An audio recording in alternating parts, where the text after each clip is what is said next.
ya kile ambacho kimetokea. Sasa bwana Nehemia Buriba, pole sana kwa matokeo, lakini wewe ni Mtanzania mwenzangu, tumeumia wote. Kwa hiyo tunajipa pole wote bwana. Nehemia Buriba, tunasikitika sana. Majonzi ni makubwa. Majonzi ni makubwa area hii. Majonzi ni makubwa pande hii. Tunaweza tukasema kwamba moshi mweusi umeonekana ukifuka hapa kuashiria kwamba maumivu ni makali sana saidi hii. Sawa? Tunaendelea kuzichambua zile za kimichezo ambazo tuko nazo hapa. Lakini pia tunaendelea kukuletea taarifa mbalimbali kuhusiana na kile ambacho kimetokea kule visiwani Unguja ama vimetokea kule kisiwani Pemba.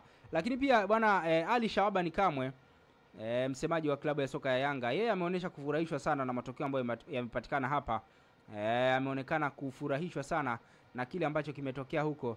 Yeye na wenzake bwana wamenyanyua ndoo fulani hivi huku akisema kwamba kombe limefika hapa. Yeye alikuwa anaangalia mchezo wa Simba dhidi ya Berkane na ameona hapa kwamba Simba wameshindwa kutoa ubingwa, akawa anafurahia kweli kweli, anashangilia na anasema kwamba fanyeni sasa sherehe.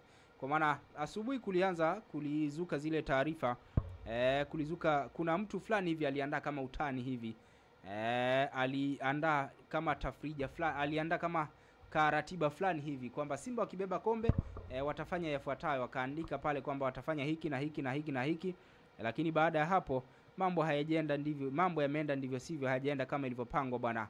Ali Shabani Kamwe, msemaji wa klabu ya Yanga, yeye akasema kwamba haya, anzeni sasa sherehe zenu.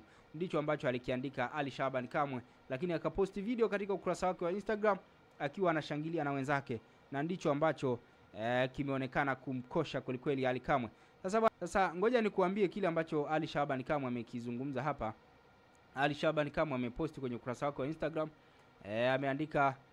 ameandika kwamba shangilieni. Yes, ameandika kwamba shangilieni sasa. Fanyeni sherehe. Ali Shabani Kamwe. Yeye bwana ameposti video mbili, amesema tumebeba, video ya kwanza, lakini video ya pili ameposti akasema sherehe zianze. Sherehe zianze, lakini pia akasema tumebeba. Hicho ndicho kitu ambacho Ali Shabani Kamwe ameposti kwenye ukurasa wake wa Instagram. Wakati huo RS Berkane wakiwa wanabeba ubingwa wao au wakiwa wananyanyua kombe ambalo wameshinda. Ali Kamwe yeye alikuwa na wenzake wakishangilia kweli kweli, wakishangilia Simba kukosa kombe. Hicho ndicho kitu ambacho Ali Shabani Kamwe amekifanya bwana huko, na mimi nimekuambia kwamba Ali Kamwe ameonyesha kufurahishwa bwana na matokeo ambayo yamepatikana. Ndio hicho ambacho tunasema kwamba adui yako muombe njaa.